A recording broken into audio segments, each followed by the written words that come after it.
नमस्कार. साप्ताहिक महाराष्ट्र या विशेष कार्यक्रमात मी विनायक घोडे आपलं स्वागत करतो. चला तर घेऊयात आढावा महाराष्ट्रातल्या आठवड्याभरातल्या ठळक घडामोडींचा.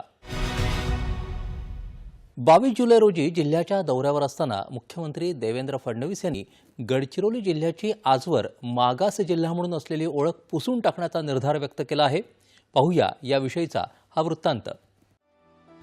गडचिरोलीतल्या कोनसरी इथं 22 जुलै रोजी लॉयल्ड मेटल अँड एनर्जी या कंपनीच्या सुमारे 4.5 दशलक्ष टन क्षमतेच्या पोलाद प्रकल्पाचं भूमिपूजन मुख्यमंत्री देवेंद्र फडणवीस यांच्या हस्ते झालं.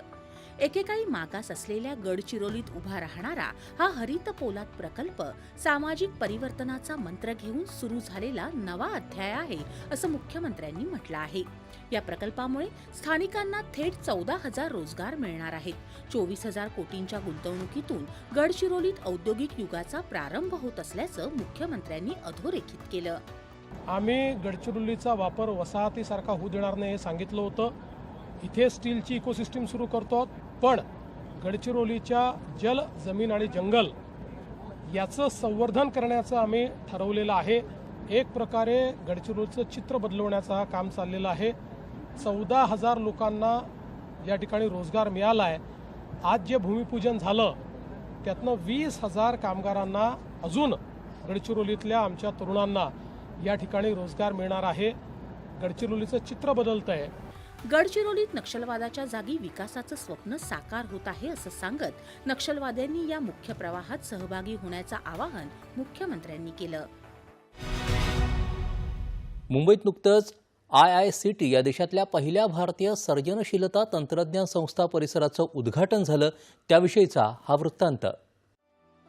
तंत्रज्ञान आणि सर्जनशीलता या दोन परस्पर पूरक गोष्टींचा मेळ घालणाऱ्या Indian institute of creative technology अर्थात IICT या संस्थेचं उद्घाटन केंद्रीय माहिती आणि प्रसारण मंत्री अश्विनी वैष्णव आणि मुख्यमंत्री देवेंद्र फडणवीस यांनी केलं.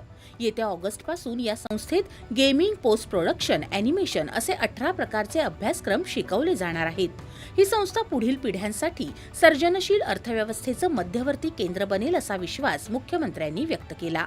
रिकॉर्ड टाइम में IICT के कैंपस का उद्घाटन आज मंत्री जी के साथ हम लोगों ने किया. केवल इंस्टीट्यूशन नहीं होगा, ये दी इंस्टीट्यूशन होगा.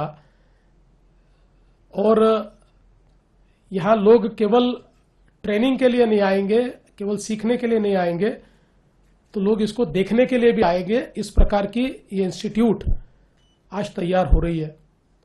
मैं ऐसा मानता हूं कि क्रिएटिव इकोनॉमी की अगली पीढ़ियों में सब लोग अपना एसोसिएशन ये IICT के साथ बताएंगे. इस प्रकार की इंस्टीट्यूशन तैयार हो रही है. सर्जनशील अर्थव्यवस्थेसाठी महाराष्ट्र सरकारकडून 150 कोटी रुपयांचा विशेष निधी मंजूर करण्यात येणार असल्याचं मुख्यमंत्र्यांनी सांगितलं. आता या आठवड्यातल्या आणखी काही महत्त्वाच्या घडामोडींचा धावता आढावा.